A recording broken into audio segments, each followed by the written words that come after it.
au-delà du contenu de communiqué, en tenant compte, puisque en fait, ce n'est pas qu'on a émis des mandats contre eux, c'est pas qu'on recherche encore les intéressés. Les intéressés ont été identifiés. Donc c'est pourquoi je vais mettre l'accent sur deux éléments. Le premier élément, c'est que le parquet de Lomé sait aujourd'hui, et c'est une vérité, que l'intéressé est aujourd'hui entre les mains de la justice béninoise. Donc, il n'y a plus la question de séquestration d'une certaine façon. Donc, ça veut dire qu'à un moment ou à un autre, il y a eu implication des autorités judiciaires béninoises. Deuxième élément, il y a le nom de l'un de ceux qui ont été cités et qui se fait que ceux-là, comment s'appelle, Wanilo Bedegan Fagla, qui est une autorité, d'accord, administrative béninoise. C'est le directeur du Centre national d'investigation numérique. Donc, pour dire, le directeur du Centre national d'investigation numérique, c'est la transformation de l'Est au CRC, l'Office central de répression de la cybercriminalité.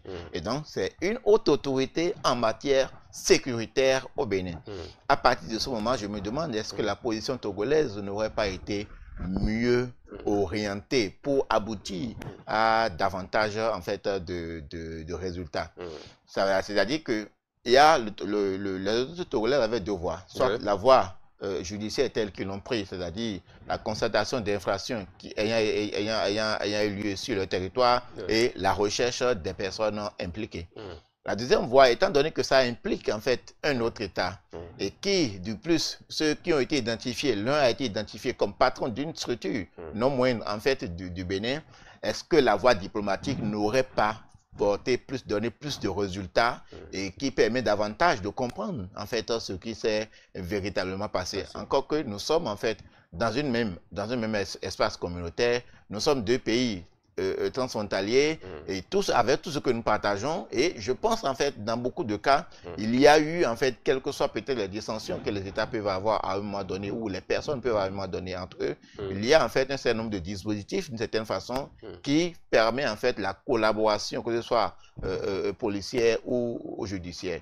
Parce que ce qui s'est passé jusqu'à ce qu'on dit qu'on a émis un mandat d'arrêt international, permettez-moi de le dire comme ça, ceux qui ont été cités, si le mandat d'arrêt doit avoir effet, d'accord, étant donné que les personnes sont aujourd'hui sur le sol béninois, sont béninois, il faut la coopération du Bénin pour donner effet véritablement à ce mandat d'arrêt.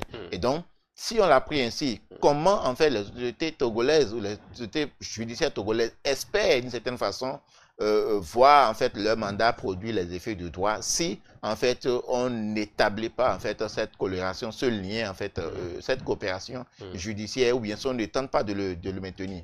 Pour même dire plus loin, si par le fait du Bénin, je ne dis même pas Bénin parce que le communiqué a été très prudent en n'indexant pas les autorités béninoises. Ce n'est que des individus qui ont été identifiés d'une certaine façon. Mais à lire en fait un peu plus loin, on peut voir véritablement en fait la main béninoise, comme je viens de vous le citer, deux éléments en fait qui postulent.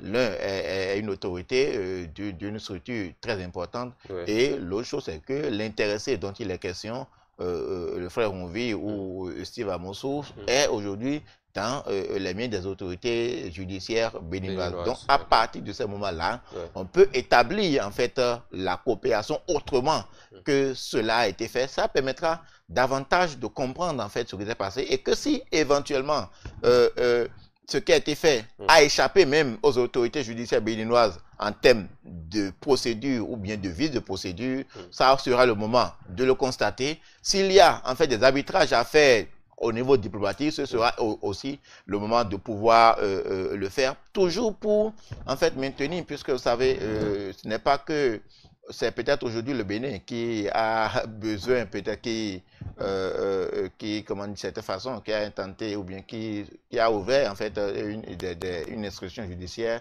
envers des compatriotes. Ça peut être pour tout pays. C'est pourquoi au plan international, il y a la Convention des Nations Unies pour la coopération judiciaire en matière comment dire, de criminalité transfrontalière, qui, depuis 2020, qui organise la manière dont, d'accord, lorsqu'il y a commission d'infraction sur un territoire et que peut-être les auteurs se retrouveraient sur nos territoires, comment faire? Quel est le mécanisme judiciaire d'une certaine façon pour voir ramener l'intéressé et le voir juger, ou bien peut-être, comment dire, oui, le faire appliquer simplement les règles de droit en matière procédurale.